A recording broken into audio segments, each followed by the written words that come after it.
చేతికొచ్చిన పంటను దేశంలోని ఏ మార్కెట్ యార్డులోనైనా విక్రయించుకొని లాభం పొందేలా ప్రభుత్వం కొత్తగా జాతీయ వ్యవసాయ మార్కెటింగ్ విధానం అమల్లోకి తీసుకొచ్చింది.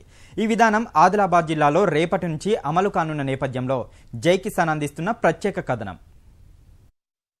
వ్యవసాయ మార్కెట్ యార్డుల్లో ఆన్లైన్ విధానాన్ని రేపటి నుంచి అమలు చేయనున్నారు. తెలంగాణలోని 44 మార్కెట్లలో ఈ విధానాన్ని అమలు చేయనున్నారు. ఆదిలాబాద్ జిల్లాలోని ఆదిలాబాద్, బైంసా మార్కెట్ యార్డులలో గురువారం నుంచి ఆన్లైన్ కొనుగోళ్లను ప్రారంభించనున్నారు. ఇందుకోసం ఆయా మార్కెట్ వర్గాలు ఇప్పటికే అన్ని ఏర్పాట్లు పూర్తి చేశాయి. ఆన్లైన్ కొనుగోళ్లపై సిబ్బందికి, వ్యాపారులకు, కమిషన్ ఏజెంట్లకు శిక్షణా తరగతులు సైతం నిర్వహించారు. అయితే ఈ విధానంపై తమకు కూడా పూర్తి స్థాయిలో అవగాహన కల్పించాలని రైతులు కోరుతున్నారు.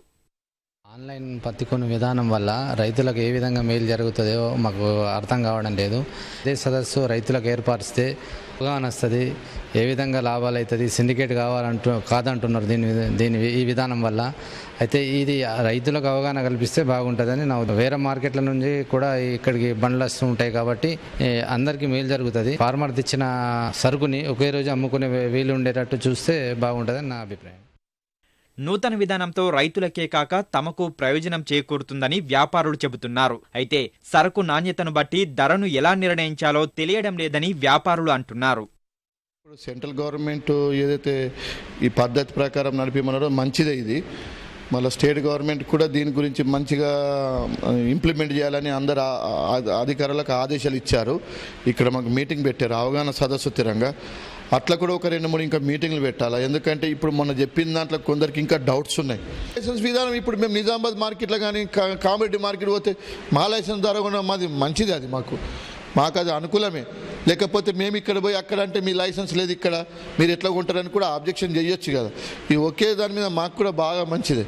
ఇప్పుడు నాణ్యమైన సరుకు ఎప్పుడైనా కొనవచ్చు, మేము నాణ్యమైన సరుకు రావచ్చు, కానీ తేమ శాతం ప్రాబ్లం రాకుండా కొంచెము మాకు ఇది గవర్నమెంట్ ద్వారానే అవగాహన సదస్సు నిర్ణయించి ఆన్లైన్ పద్ధతి ప్రకారం ఎట్లయితే చెప్తున్నారో అట్లా తేమ శాతం గురించి వాళ్ళకు అవగాహన చేస్తే వాళ్ళకు మంచిగా, మాకు మంచిగా. మంచి డ్రై సరుకు 8 నుంచి 12 మధ్యన ఏదైనా ఉంటే దానికి ప్రతి ట్రేడర్ కొనడానికి రెడీ. ఆన్లైన్లో అందరు ఇంట్రెస్ట్ ఉన్నారు.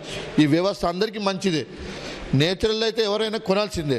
నీళ్ళు కొట్టుకొని కొందరు రైతులు మాత్రం కొట్టారు. ట్రేడర్లు అంటే పల్లెటూరు పోయి పత్తి కొనుక్కొని వచ్చి వాళ్ళు ట్రేడింగ్ చేస్తారు. అటువంటి వాళ్ళకి కొంచెం చూడాలి.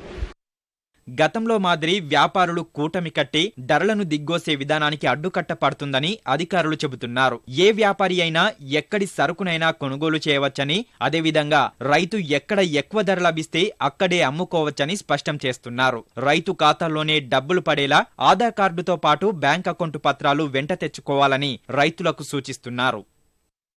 ఈనాం electronic national agriculture market system జాతీయ స్థాయిలో ఉండేటటువంటి మార్కెట్ విధానం. దీన్ని 39 మార్కెట్లకు విస్తరించడం జరిగినది. అందులో మన ఆదిలాబాద్ జిల్లాలో ఆదిలాబాద్, బైంసా ఈనాం కింద ఎంపిక చేయబడ్డది. సో అంటే రేపటి నుండి స్టార్ట్ చేయడం జరుగుతుంది. ఈనాం కింద రైతులకు కలిగే లాభాలు ఏంటంటే, రైతు తమకు సరుకును తన సమీప మార్కెట్లో కాకుండా ఇతర రాష్ట్రంలో కూడా అమ్ముకోవడానికి వీలుంటుంది. ఈ టెండరింగ్, ఇప్పుడు ఈనాంలో ఈ టెండరింగ్ విధానం వచ్చింది.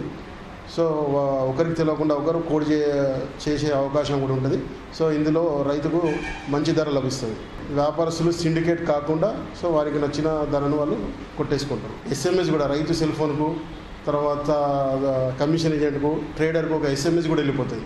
సో ఎవరికి అమ్మినాం, ఎంత ధర వచ్చింది అనేది కూడా ఒక SMS కూడా ఈ ఈనాంలో ఉంటుంది. వ్యవసాయ మార్కెట్ కమిటీ ఆదిలాబాద్లో ఇప్పటి వరకు ఏదైతే సిస్టమ్స్ ప్రభుత్వం వారు పంపించారో అన్ని ఇన్స్టాల్ చేయడం జరిగింది. గేట్ ఎంట్రీ కూడా మొదలు పెట్టడం జరిగింది. కాకపోతే మనకి ఇంకా ఎరవెల్ స్టార్ట్ కాలేదు కాబట్టి డమ్మీగా మరి చేసుకోవడం జరుగుతుంది. అయితే రేపటి నుంచి మరి లైవ్ కూడా మేము చేయడానికి సిద్ధంగా ఉన్నాము. ఇది ఓపెన్ యాక్షన్ మన దగ్గర జరుగుతుండే టెండర్ సిస్టమ్. అంటే ఎవరు రేటు ఎక్కువ చేస్తే వారికి సరుకు అమ్ముడు పోతుంది. అంతేగాని దీనివల్ల ఏదో నష్టం జరుగుతుందని గమనించద్దు. రైతులు వారు తెచ్చే సరుకు, దానికి సంబంధించిన రైతు యొక్క పూర్తి వివరాలు గేట్ ఎంట్రీలో నమోదు చేసుకోవడం జరుగుతుంది.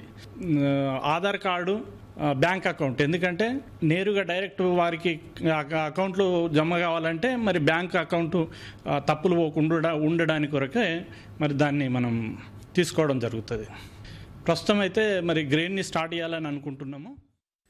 అటు రైతులకు ఇటు వ్యాపారులకు ప్రయోజనకారిగా ఉంటుందని చెబుతున్న జాతీయ వ్యవసాయ విధాన అమలుపై సర్వత్రా ఆసక్తి నెలకొంది. ఫలితాలు ఎలా ఉండబోతున్నాయన్న ఉత్కంఠతో అంతా ఎదురుతెన్నులు చూస్తున్నారు.